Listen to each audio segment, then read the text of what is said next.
చెడ దాక్కున్నాడు.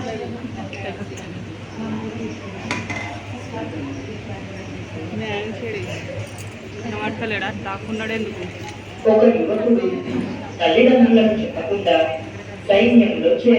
ఒకటే ఫోటో గ్రూప్. ఇక ఈ సైన్యం అంతా యుద్ధం చేయడం ప్రారంభించారు.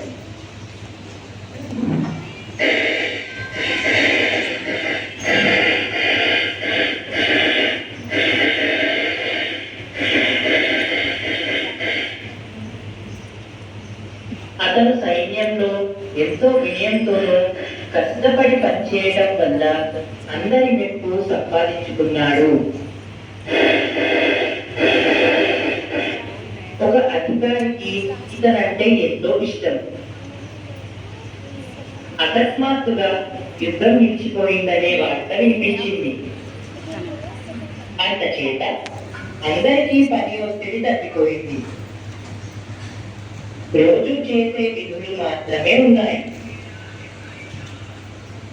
ఈ యువకుడికి మాత్రం ఎప్పుడూ కష్టించి పనిచేయడం అలవాటు.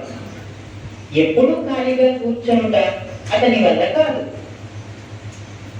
కానీ చేతిలో పని కూడా లేదు.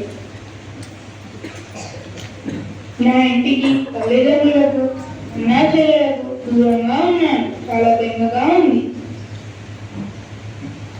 ప్రతి సాయంకాలం అతడు ఓ చెట్టు కింద కూర్చొని తన వాళ్ళ గురించి ఆలోచిస్తూ ఉంటాడు.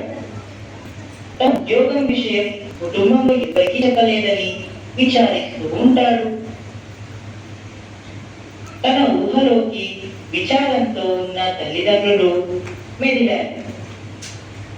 తన కోసం వాళ్ళు దుఃఖిస్తూ ఉంటారు. పాపం అమ్మా నాన్న నా కోసం నిలబెట్టుకొని ఉంటారు.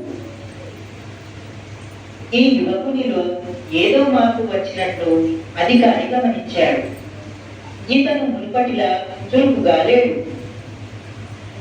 ఎప్పుడూ మందకుడిలా ఏదో ఆలోచనల్లో మరిచి ఉంటున్నాడు అని ఈ విధంగా అధికారి గమనించాడు.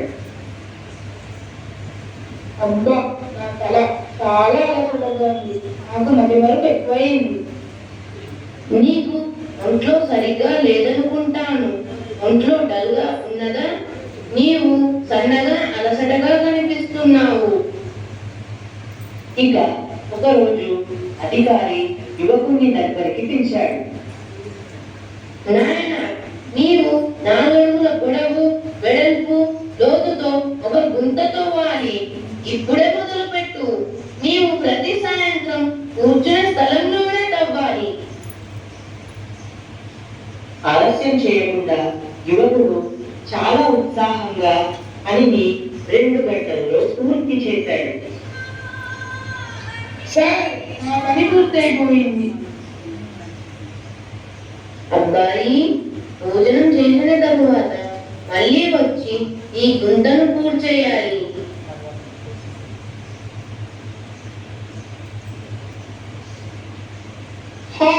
నా పని పూర్తయిపోయింది. ఈవినింగ్ కూడా అయ్యింది. పోయి సాటి చెప్పాలి. నువ్వు ఉత్సాహంగా బలంగా కనిపిస్తున్నావు. ఈరోజు భోజనం బాగా చేశావా? అవును సార్, ఈవేళ భోజనం హ్యాపీగా తిన్నాను.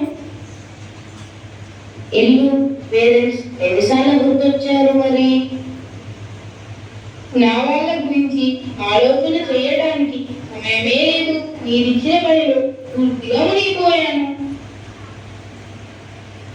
ఓ, మంచిది. నీ శరీరాన్ని, మనసును ఎప్పుడు ఏదో ఒక పని మీద ఉంచు. పని లేని